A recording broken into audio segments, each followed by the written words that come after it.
किसान भाइयों नमस्कार। मेरा नाम डॉक्टर विपिन मिश्रा है। मैं यारा फर्टिलाइज़र में एज ए चीफ एग्रोनॉमिस्ट काम करता हूँ।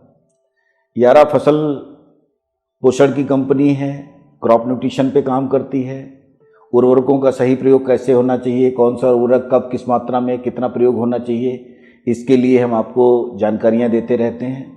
आज मिर्च के बारे में हम आपसे बात करेंगे। मिर्च की खेती जो आप कर रहे हैं, इसमें कुछ समस्याएं ऐसी हैं जो आप फेस कर रहे हैं, जैसे बहुत ज़्यादा मात्रा में फल फूल गिर रहे हैं या आपके खेतों में आपको बहुत ज़्यादा वायरस की समस्या दिखाई दे रही है। इसके बारे में हम आपको जानकारी देंगे कि इनके कारण क्या हैं और इनका समाधान आप कैसे कर सकते हैं। तो जो फल फूल गिरने की समस्या है, इसके बहुत सारे कारण हैं।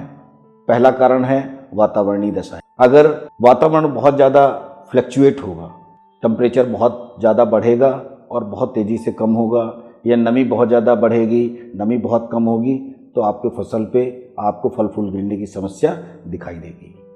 दूसरा कारण है कि अगर पौधे के ऊपर बहुत ज़्यादा मात्रा में इंसेक्ट पेस्ट डिजीज़ का अटैक होगा, तब भी आपको फल फूल गिरने की समस्या आपको खेत में दिखाई देगी।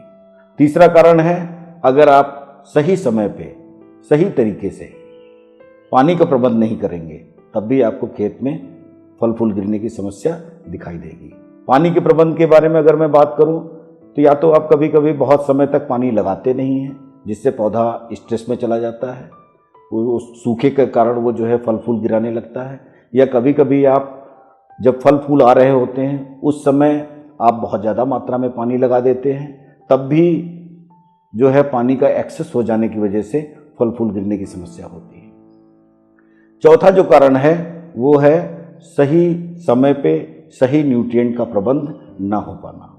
और इसमें 3 मुख्य न्यूट्रिएंट हैं, तत्व हैं, जिनके बारे में आपको जानना चाहिए। पहला तत्व है नाइट्रोजन। अगर आप सही समय पे सही मात्रा में नाइट्रोजन का प्रयोग नहीं करेंगे, जब फल फूल आपके आ रहे हैं, इस समय अगर आप नाइट्रोजन का बहुत ज़्यादा मात्रा में प्रयोग कर देंगे, उससे भी आपको फल फूल गिरने की समस्या ज़्यादा दिखाई देगी। क्यों?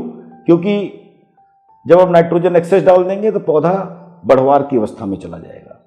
अपनी जो एनर्जी है या ताकत है, वो बहुत ज़्यादा वो अपनी ग्रोथ में लगाने लगेगा, उसके अंदर ग्रोथ ज़्यादा होने लगेगी, जिससे जो एनर्जी उसकी फल फूल के अंदर जानी चाहिए, उनको रोकने में जानी चाहिए, वो नहीं जाएगी और आपको फल फूल गिरेगा। तो यहाँ पे आपको नाइट्रोजन का प्रबंध जो है बहुत सही तरीके से करना चाहिए। नाइट्रोजन को आपको कम मात्रा में प्रयोग करना चाहिए, लेकिन करते रहना चाहिए। अगर आप नाइट्रोजन नहीं डालेंगे कि फल फूल गिर जाएंगे, तब भी आपको समस्या होगी, क्योंकि पौधा इस समय उसको ग्रोथ भी चाहिए। इसलिए नाइट्रोजन का प्रयोग करें, लेकिन कम मात्रा में बराबर उसमें नाइट्रोजन का प्रयोग आप करते रहें। दूसरा कैल्शियम।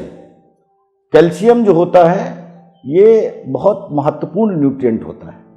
और ये जो होता है, जो पौधे के अंदर जो कोशिकाएं बनती हैं, जिन कोशिकाओं से पौधे का स्ट्रक्चर निर्मित होता है, उस स्ट्रक्चर पे कैल्शियम काम करता है।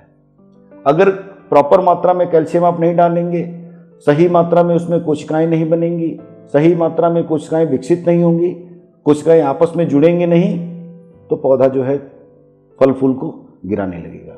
इसलिए आपको कैल्शियम का प्रयोग जो है पौधे पे सही समय पे सही मात्रा में करना चाहिए। और इसके लिए हम लोग जो अपने शेड्यूल देते हैं, उसमें कैल्शियम की आपको जानकारी देते हैं कि आपको कैल्शियम कब डालना चाहिए।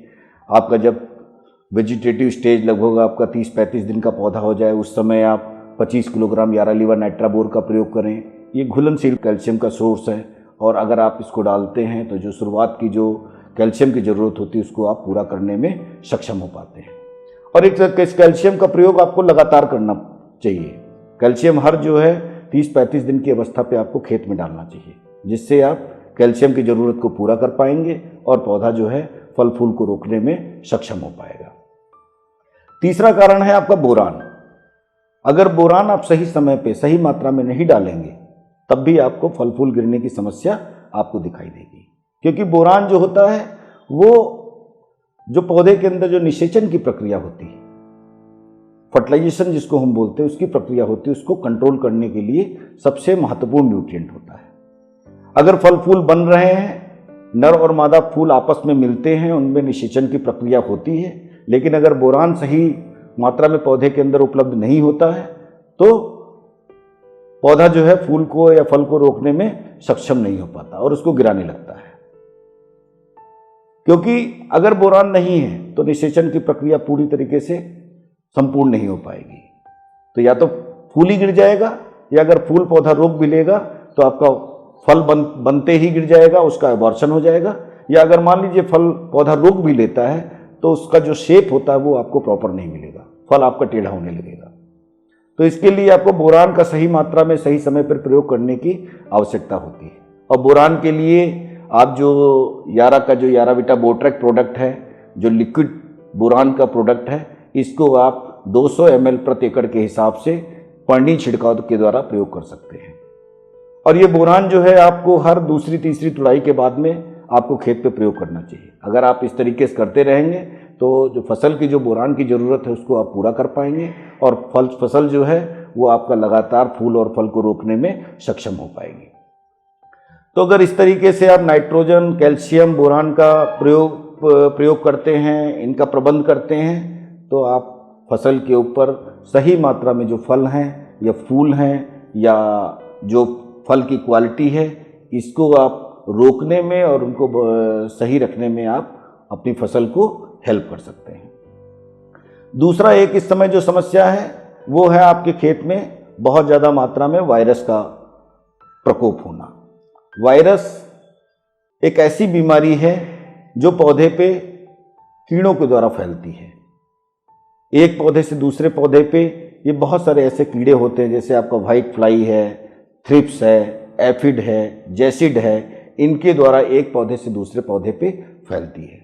वायरस का इटसेल्फ कोई कंट्रोल नहीं होता। कोई बीमारी जो ये वायरस बीमारी होती है, इसको आप किसी दवाई के द्वारा कंट्रोल नहीं कर सकते। इसका कंट्रोल केवल एक ही होता है कि आप इसके फैलने को जो है आप रोकें। और फैलने के लिए रोकने के लिए आप जो सकिंग पेस्ट हैं, जैसे white fly, aphid, jassid, thrips, इनको अगर आप सही समय पे सही तरीके से कंट्रोल कर लेते हैं तो आप वायरस के फैलने को आप रोक सकते हैं। दूसरा इसका एक जो उपाय है जो आप कर सकते हैं वो है आप इसका सही तरीके से जो न्यूट्रिएंट का मैनेजमेंट है, अगर फसल को आप सही तरीके से उर्वरकों का प्रबंध करते हैं, सही समय पे आप पोटाश डालते हैं, सही मात्रा में पोटाश डालते हैं, सही समय पे सही मात्रा में आप कैल्शियम डालते हैं, तो आप पौधे के ऊपर जो उसका इम्यून सिस्टम होता है उसको आप बढ़ाने में मदद कर सकते हैं। पौधे के स्ट्रक्चर जो होता है उसको आप मजबूत करने में मदद कर सकते हैं, जिससे आप इस वायरस को जो है कंट्रोल करने में आप सक्षम हो सकते हैं, कामयाब हो सकते हैं।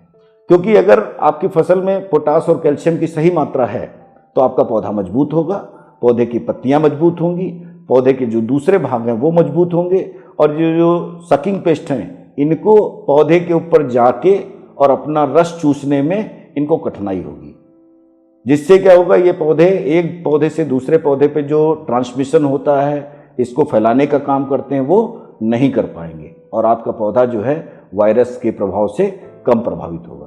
तो इसके लिए हम लोग जो यारा का जो मिर्च में जो उर्वरक प्रबंध का जो शेड्यूल देते हैं, जहाँ पे आप मिर्च में शुरुआत से लेके अंत तक किस तरीके से उर्वरकों का प्रयोग होना चाहिए, कब कितनी मात्रा में नाइट्रोजन पड़नी चाहिए, कब कितनी मात्रा में पोटाश पड़नी चाहिए, कब कितनी मात्रा में फास्फोरस पड़नी चाहिए, कैल्शियम पड़नी चाहिए या मैग्नीशियम पड़नी चाहिए, दूसरे सूक्ष्म पोषक तत्व पड़ने चाहिए। अगर उस तरीके से आप अपनी खेती में जो है उर्वरकों का प्रबंध करते हैं तो आप अपनी फसल में जो मोज़ेक वायरस है इसको कंट्रोल करने में आप कामयाबी हासिल कर सकते हैं, इसको कम कर सकते हैं। यारा एक बहुत जिम्मेदार कंपनी है, हमेशा जो है किसानों के साथ काम करती है। किसानों की खुशहाली और किसानों का स्वास्थ्य दोनों ही हमारे लिए महत्वपूर्ण है। इस समय देश और दुनिया कोरोना के प्रभाव से प्रभावित है और इस समय एज ए आपके पार्टनर हम आपसे निवेदन करेंगे कि आप जो भी गवर्नमेंट की गाइडलाइन है इस बीमारी से बचने के लिए वो आप ज़रूर अपनाएं। मास्क है उसका प्रयोग करें, सोशल डिस्टेंसिंग है उसका प्रयोग करें, घरों में रहें, अपने आप को सुरक्षित रखें, अपने परिवार को सुरक्षित रखें। इसी के साथ हम आपके अच्छे स्वास्थ्य की कामना करते हुए आपको धन्यवाद देते हैं। बहुत बहुत धन्यवाद। नमस्कार।